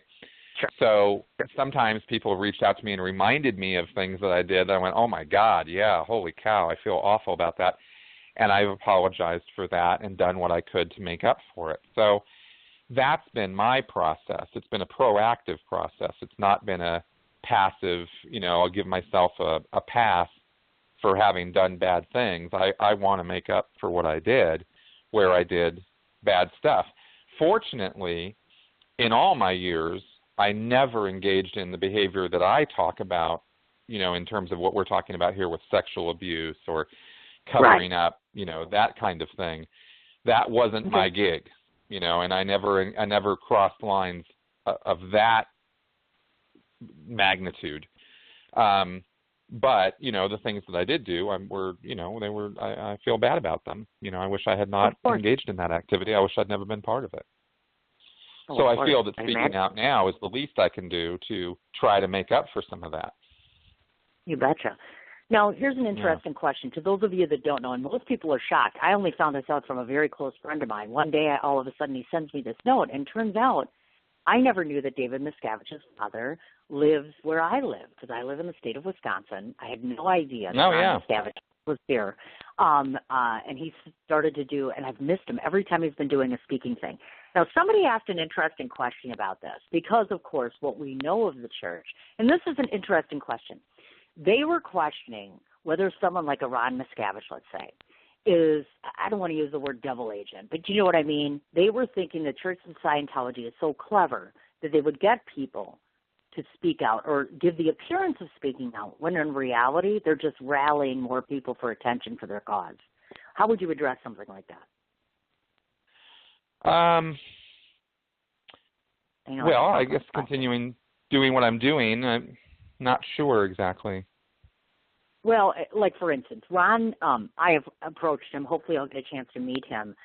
There are some people that are concerned. I just had a friend of mine not so long ago say, because he's Ron Miscavige, and we've all heard the story about how David Miscavige said something like, I don't care if he dies, he was having a heart attack or something, and da-da-da-da. Yes. So here's our question. As a lay person, I have a hard time buying that the father of the so-called Pope of Scientology is living here without people watching him, wondering what he's doing. Is he under the watchful eye of Scientology, regardless of what his dear David is saying? Make sense? Oh, absolutely. Oh, absolutely he is. No question. Okay. The Church of Scientology paid out millions of dollars to 2 private investigators to follow a guy for 25 years. So, yeah, there's no question in my mind that they're keeping very close tabs on Ron Miscavige Sr. Absolutely. Absolutely. Yeah. Okay, that's what I thought, because it's interesting that he lived here, and obviously Wisconsin of all places, so I'm like, I don't know how to feel about that. You know what I mean? Because I'm like, he's here. Yeah. I'm looking forward to going to. He does speaking events, so I'm looking forward to speaking with him, seeing if I can get him on the show. I mean, it's got to be very. I think people forget he's a dad, regardless of who his child is. That's his child, and in this whole experience, I can't even imagine what that's like to have your child being in that capacity. I know, right? It's crazy. I can't even imagine that. My God. I know. So this brings us. It must be awful. Yeah. Oh my God! And my heart goes out to him because I'm like, I can't even imagine what that's like. Obviously, there's a lot of hoopla about it, folks. If you haven't ever looked at a picture, there's a haunting. I'm sure you've seen it. There's a haunting picture of David Miscavige, as if he's looking right through you. They've captured him in that blue suit. It's horrifying to me. It's scary. That itself, I think, says everything it needs to say about the church. I don't think you could catch it any better than in that look and that face. It's just stone cold and so manipulative and calculating, etc. Obviously, there's a lot that's said about David Miscavige. He hasn't been on the radio, let alone anywhere publicly. I saw his interview with Ted Koppel, of course, years ago.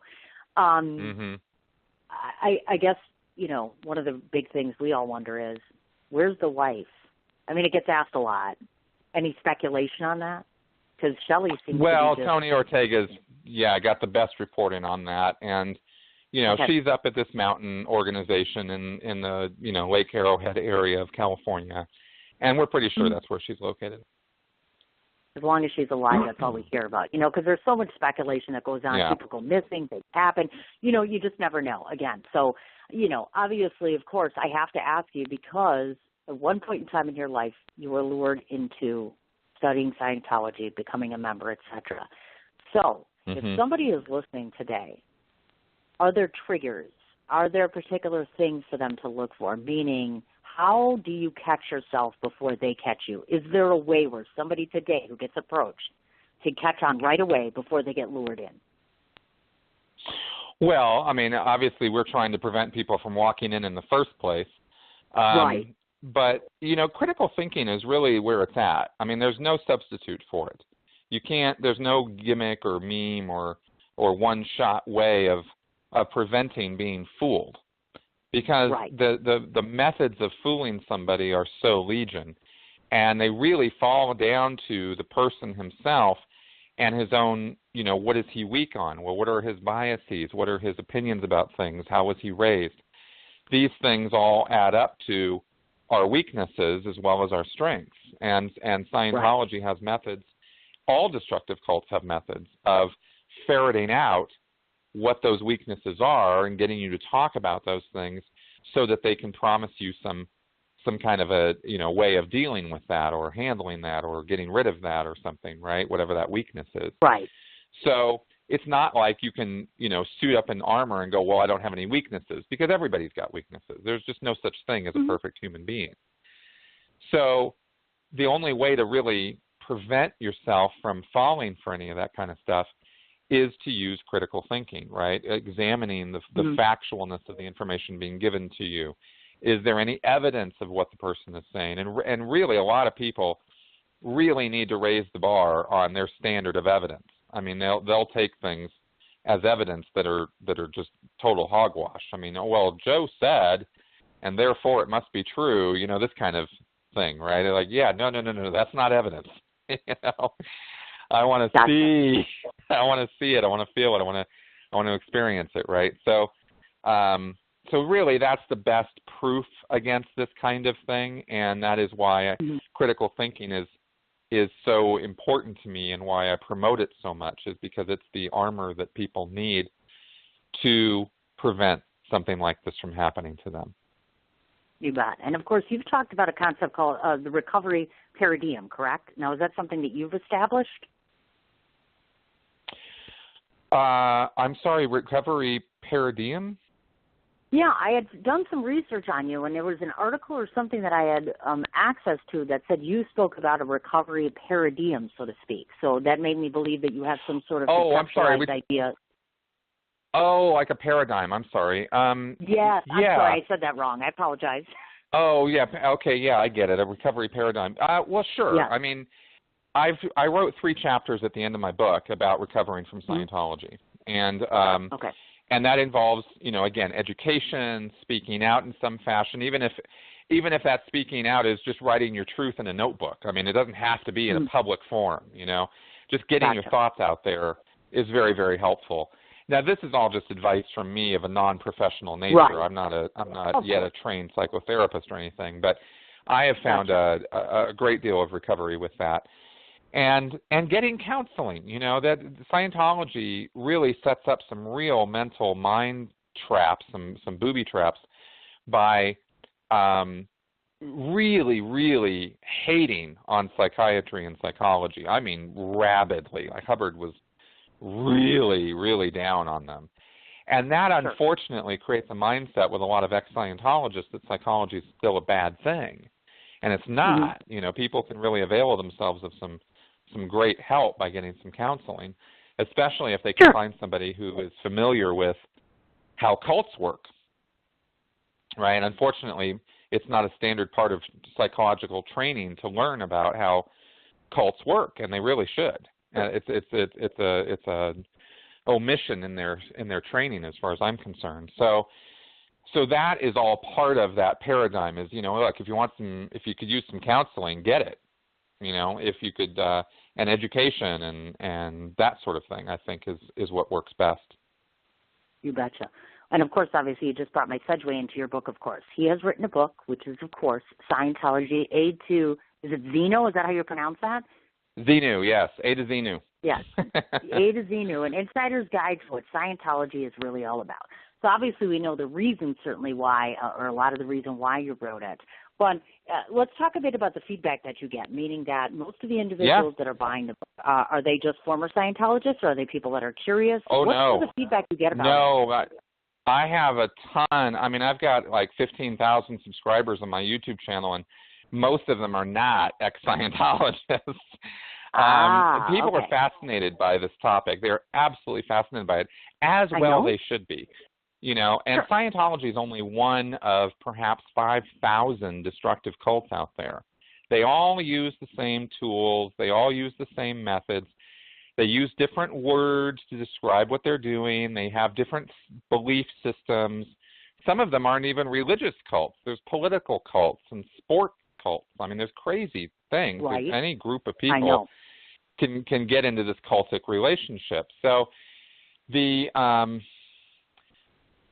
so there's a fascination with it, and I talk about this in lots of different spheres of activity on my channel and in my podcast. And so my book is a breakdown of Scientology's beliefs, L. Ron Hubbard, who he was, did he really believe in it or not? How did they get tax exemption? How did they lose it and get it back? How do they go after critics? All of this stuff is covered in my book in detail. It's not a memoir. It's a real critical analysis of the subject. Nice, very nice, as a matter of fact. And what's even cooler is that he actually sells shirts.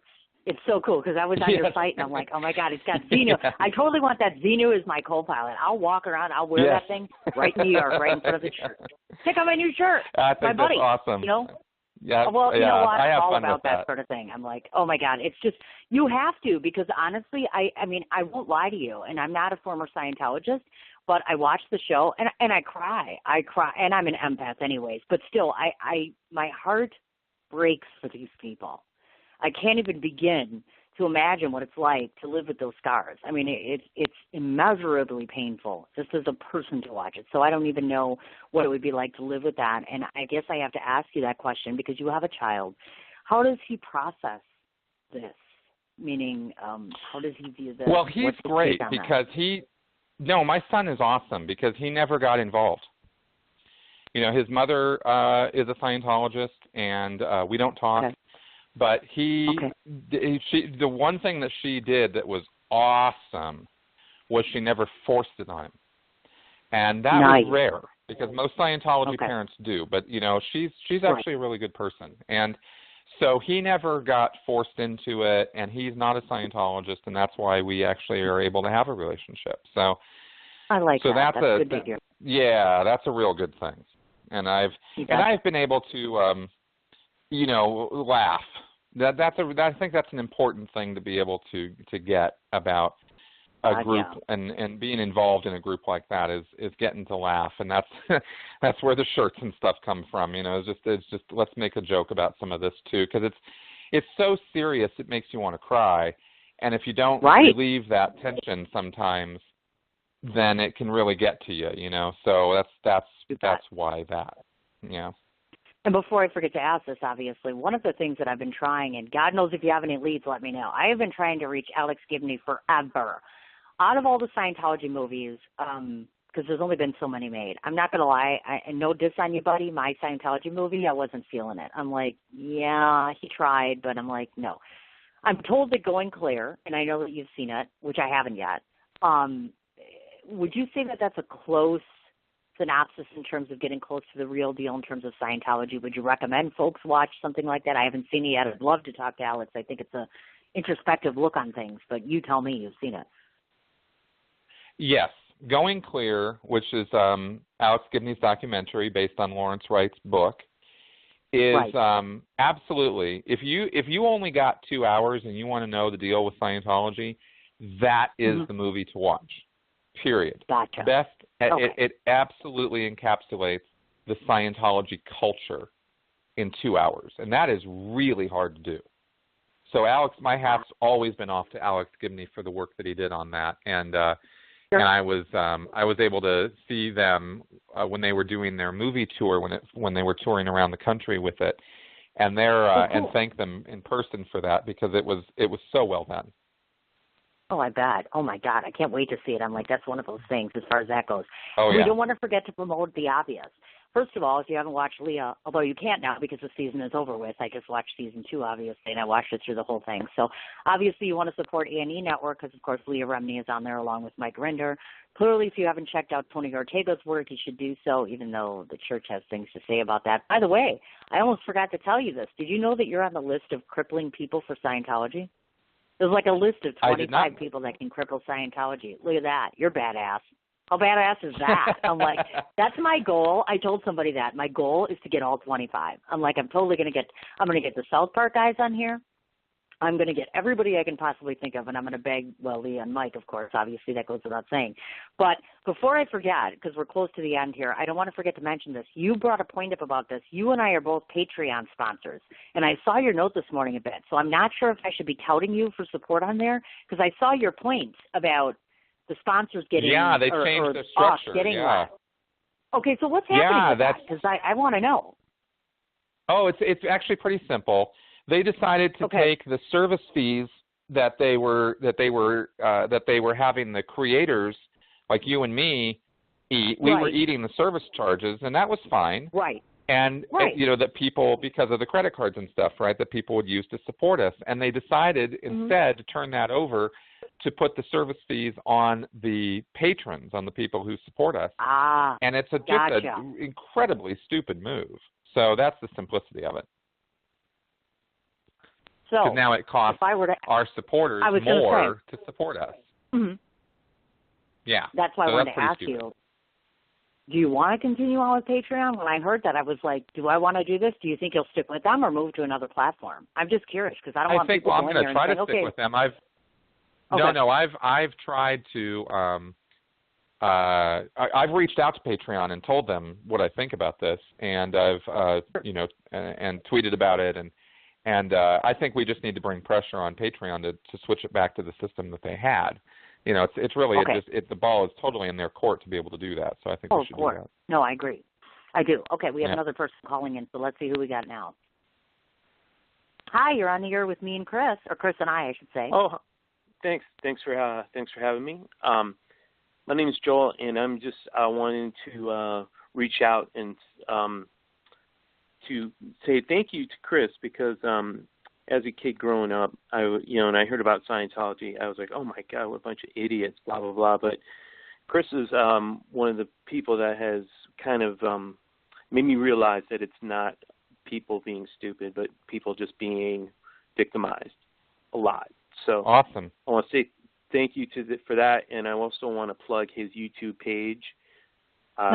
He does a really great, I make sure I listen to his weekly podcast where he answers questions from, that people send him. So I want to plug that for him because it's really interesting stuff. And I want to say thanks for all the work you do, and although I cannot financially assist you at this point in my life, but, I just want to say thank you and to give you a shoulder nudge and say keep on keeping on.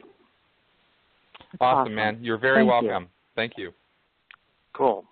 Okay, so thanks. I'll be listening, and take care. I appreciate that. Thanks so much. Have a good day. Sure. That's such a great feeling, obviously, when people call in and they recognize you for that. So before I go through all the ways to find you, etc., I want to ask you this question because I asked this to Owen. We don't want to forget. Do not forget to support Jefferson Hawkins. Class A individual. I can't even talk enough about that man. I absolutely adore him. I think he's absolutely wonderful. Okay, so here's the magic question, and we'll see what you think, because I asked Jefferson the same thing. There are a lot of friends of mine who are very protective and who have said to me, this is my intention. So I'll just throw this out here to you. One of the things I do is I've mentioned to you, I'm going to try to interview all 25 people on that list that are crippling Scientology. Why? Because they are being considered a threat, and that's important. So if I keep knocking on those doors, that's an important thing. One of the other things that I've talked about doing is a documentary in 2018 about Scientology. That obviously is goading them. And then I have also am the founder of a film festival, and if I can reach Alex, I wanted to do a Q&A and a screening of the film, kind of calling them out, if you will. So the people that love me are obviously thinking that I'm going to end up being a dead body or that the Church of Scientology is going to bury me somewhere, etc. So I'm just going to ask somebody who is in the Legion here, if I continue to goat them, at what point will they come after me? Will they come after me? Do I need to be worried? Should I be worried? I think caution is certainly warranted, given the history of the Church of Scientology. They will definitely, there's simply no question that the church will act in some fashion to try to shut down any production that is being put together against it. Sure. And they will try to cut off financial ties, or they will try to cut off influence or contributors, or anything they can do to cut you off at the knees so that you just can't get the work done. Including legal threats and things like that. So, and then there's also the stalking and the harassment that occurs. So, anything goes when it comes to the Church of Scientology. So, caution is definitely warranted. Of course, and I appreciate that definitely. And it's not that I don't heed to that warning, but I guess my feeling is I'm not big on bullies. So I figure if you're going to come after me, I'm going to come back at you threefold. So I'm pretty fearless in that regard, but I appreciate that. And I am proceeding with caution, obviously. So I want to do a couple things here. I'm going to read off all the ways that you can find Chris Shelton. So when I get finished, just let me know if I missed anything. His name is Chris Shelton, of course. He has a YouTube channel. So if you go to YouTube and type in Chris Shelton, you'll be able to become a subscriber on there. He is on Amazon, which is where you can find the book, of course, which we called Scientology, A to Zeno, An Insider's Guide to What Scientology is Really All About. He has Reddit. He is on Twitter, which is @SheltonDesigner. He is on Patreon, so you can go ahead and support him, at least for now he is. And, of course, the website, mncriticalthinking.com. Any other place where people can find you? Because I don't think you're on Instagram, are you? Or are you? And I missed that. No, I'm on Instagram also. I don't remember what my Instagram name is because I'm hardly ever on there. But I get people following me all the time. So yeah. Okay, gotcha. I just wanted to make sure that I didn't miss anything in terms of if people want to find you. Are you going to be doing public appearances or places where people can go and actually shake your hand or learn more about you, etc.? Yeah, absolutely. I've got a couple things set up in the next year. There's going to be an ICSA, an International Cultic Studies Association conference in Philadelphia. I'm not sure the exact date on that. I think it's in May. In March, I'm going to be in Minnesota speaking at Paganicon, and I'll probably be doing a book signing there. And that's what I have planned right now, actually. That's awesome. Just I like that, as a matter of fact. Yeah. And I was but I'm always down for obviously, going out and talking anywhere. I love doing that work. Oh, I imagine so, definitely. So now that we've covered that, the only other thing that we do on my show is I get to tell you what I think of you. I always do that because it's the only part of my show that's not scripted. Well, I'm a professional writer, so I write all of this, but I don't write the very tail end because I want my listeners to understand that obviously this is coming from my heart to yours, and it's basically just my thoughts and impressions on studying you and the things that I've learned about you, obviously. But before we get to that point, there are always surprises on my show, and I always give things to people that come on my show. This is the exciting part. I always get excited when we get to this. So here's the surprises for you, my dear friend. I won't tell anybody where you're located, although if you Google him, you'll find out where he's located, obviously. And I only do that because I get weirded out because I'm like wondering, are they watching you? Do you think they watch you? Yes, I know they do. Yeah. Gotcha. Okay. Yeah. So we're not going to talk about where he is, but here's what we can say. Obviously, of course, I am the founder of the Art is Alive Film Festival, which is in New York City this last year. You'll get an invitation to come this coming year because, like I said, it is my intention to screen something, even if it's my own project relative to. And I would love to entertain the idea of hosting you to do an actual on-site interview where we kind of go through things a little more in depth, where you can speak to people. I think it's extremely important to spread the word in terms of that. Scientology as a whole. I think it's vastly important to me. And so obviously at some point in time next year, and I'm guessing it's going to be July or August, I'll have another film festival. I'll invite you to go ahead and do that. Certainly if I do a documentary feature, which likely I will, I'll invite you to be a participant in that as far as that goes. Obviously it would be a pleasure just to meet you, to sit down and hang out with you. I think would be amazing. So I would love it if you would say yes. Well, great. That sounds like fun. No, I'm not going to be upset. It does sound like fun, doesn't it? I'm like totally up and excited. Absolutely. And like good jazz and stuff. And maybe I should draft like a handwritten note to David Miscavige. Just kidding. Joking. There, he's probably but certainly we can, and we'll stay in touch. And obviously, I'll get an opportunity to explain more in depth of what I have in mind. But I think you're integral to the process of healing and getting people to understand that there is life after this. And the work that you're doing is crucial and important, which leads to what my thoughts are of you. Originally, I came to you through someone else, if I'm not mistaken. You were recommended to me by somebody else, actually, who is coming on the show. The great-grandchild of L. Ron Hubbard. Are you familiar with him? Yes, absolutely. Jamie. Yes, Jamie is coming on my show. Jamie DeWolf, just so you guys know. Great. He's coming awesome. on the show in January. Yeah. I'm trying to get everybody month by month by month. So every month I'm covering somebody. And my feeling is, well, if they want to watch me or talk to me about what I'm doing, you can feel free. I'm right here, church. But I found you through a friend, and I started to investigate and look at all of this stuff, and I said, I have to have this person on. Now, let me tell you the reasons why. First and foremost, because I couldn't possibly have any more respect for another human being than I do for you. And it's not because the actions by which you've done the Church of Scientology. It's your own healing actions and the help that you're giving to other people to heal themselves, to recover from such an experience in their lifetime. I find you to be an extremely intelligent individual who is also very inspiring. You lived through some things, you've watched some things, been witness to certain things that some of us will never be in our lifetime, gratefully, and thank God for that. I think you have an extremely important message. I am so blessed and touched that you came on my show to be able to pass that word along to other people.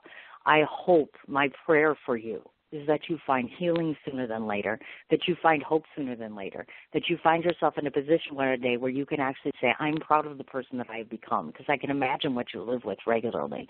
I applaud your efforts to help other people. I am blessed for the opportunity and the time that I've had for you. I welcome you to come back anytime you wish. I'm very excited at the prospect of working with you and meeting you, and all I can say to you is that you are blessed. The actions you're doing make a difference. So thank you for the time you gave me. That's what I think of. Awesome. Well, you're very welcome. Well, I'm overwhelmed so by that. Thank you very much. Well, yeah, I know people get overwhelmed on my show a lot, but I think it's important that you realize I can only imagine what you've lived through, and I applaud you for coming out on the other side of the fence, working through all of this stuff. I can't even imagine. I just can't, and I hope that the work that you're doing or the little efforts that I'm making will get people to think twice, and we can find in our existence or our lifetime people walking away from the church and they're not being such a thing as Church of Scientology anymore. It's just scary to me. Scary. And Leah, if you're listening, right here, just saying, Probably not listening, but okay, fine. And I love that cover. That's absolutely awesome. I think it's fabulous. So I appreciate all the time that you gave me because I know it was almost 2 hours. I can't thank you enough for this. Please, please, please let me know if there's anybody else you think I should talk to. If there's anybody that's out there, my last question to you is if somebody happens to listen to this and they are either involved right now or trying to get out or what would you say to them? What would your advice be if there's somebody who is either wanting to go into the church or is in the church right now? What would you say to them? Well, for anybody who's looking at going in, just please don't. Educate yourself. The information is out there. It's a Google away. And every reason exists to not have anything to do with Scientology. And as far as those who are still in, I would say just go. Just get out. And I know that is sometimes very difficult because of familial connections or, friends who are in. And if that's the case, get yourself educated on it and figure out an exit strategy because there's nothing to be gained in Scientology that can't be gained outside of Scientology for less money, less time, and less personal damage. And that's really the bottom line. I gotcha. Definitely. I understand completely. I appreciate all the wonderful time you've given me. I'm so sorry that we've had to reschedule a few times, but I'm so excited that we got a chance to do this. And before I forget the most obvious question, there is someone that loves me very, very much, and so the biggest concern is this. If I guess I really should ask you because you would know this more than anybody. Will all of these interviews and all of these things that I'm trying to do, will they make a difference eventually? Have you reaped a reward for what you're doing? Absolutely. Yeah, I'm emailed, called, messaged on an almost daily basis by people who I have helped. And that's actually one of the things that's kept me going because I could have stopped at any point, in the last year or two, but I'm helping people with what I do. And that is what keeps me going. And I'm sure that if you do the same, you'll be contacted in the same way. That's awesome. I absolutely love that. That's terrific. Well, certainly don't be a stranger. The show is always here for you. You always have a format as far as that goes. Just so you know, about 2 hours after the show is archived, I'll send you off a copy of it. I have a YouTube channel myself, obviously, or YouTube, whatever they call that. Anyways, I post all my shows on YouTube. I'll send you the Blog Talk Radio link. I'll send you this link as far as that goes, etc. If there's anybody that you think I should be interviewing, please, do let me know, obviously, because I'm in the process of putting together the film and all this good jazz and stuff. And hopefully, with any luck at all, I'll get to a point where the rock will start to crumble, so to speak. At least we can only hope. But you've made a major impact on my life. I'm so very blessed that you came on. I appreciate it. And please stay in contact. We'll be in touch with each other. We'll talk about the movie. We'll talk about all this other stuff. I welcome anything that you can do. I think it's wonderful. I think your efforts are wonderful, and you've been a wonderful guest. Thank you for giving me so much time. I appreciate it. You bet. Anytime. Oh, wonderful. Good. I'll be in touch soon, Chris. You have yourself a wonderful weekend. Thanks for taking the time to come on. I appreciate it. Thank you very much. Have a great day, dear. Okay, bye. All right, folks, that was the illustrious Chris Shelton. Again, one more time, he has himself a YouTube channel. He is on Amazon for his book. Again, it's Scientology, H. Zeno, An Insider's Guide to What Scientology is Really All About. Amazon, Reddit. He is mncriticalthinking.com. That is his main website. You can also support him on Patreon, as we mentioned before, as well as the Twitter handle, which is @Shelton Designer, so that you can find him there. Please do support, obviously, his efforts. Do follow him. I know that he and Tony Ortega work very closely together in reference to the Church of Scientology. So please make it a point to support both of them. As you might have heard, obviously, of course, I'm having Jamie on the show next month, which is the great-grandchild of L. Ron Hubbard. So extremely excited to get some information on him. And in case some of you didn't know, he is also highly talented in the musical world. So I'm excited to talk about endeavors that are not just Scientology, because I think that that's important as well. So thanks so much to everybody that's been listening in. I know it's been a relatively long show, but there was a whole lot to get in there. I hope you enjoyed yourselves. Thanks so much to everybody that called in. Thanks so much to everybody that's supporting me. I'm officially off for the weekend until Monday. You guys have yourself a great weekend, and I will talk to you then. Take care. When we go out to eat, we never agree on where to go. I want burgers. Pizza. Tacos it is. The one thing we do agree on is we all want unlimited high-speed data. That's why we switched to Metro PCS. Stop by Metro PCS with the whole family and get 4 lines with unlimited LTE data for just $100, period. Metro PCS. Wireless. Figured out. Coverage not available in some areas. Offers require port and of number not currently active on T-Mobile network. During congestion, the fraction of customers using more than 35 gigs per month may notice reduced speeds. Video streams at up to 40p. No tethering. See store for details and terms and conditions.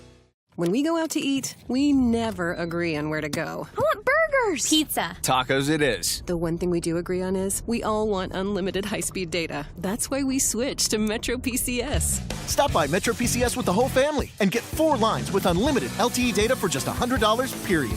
Metro PCS. Wireless. Figured out. Coverage not available in some areas. Offers require port and of number not currently active on T-Mobile network. During congestion, the fraction of customers using more than 35 gigs per month may notice reduced speeds. Video streams at up to 40p. No tethering. See store for details and terms and conditions.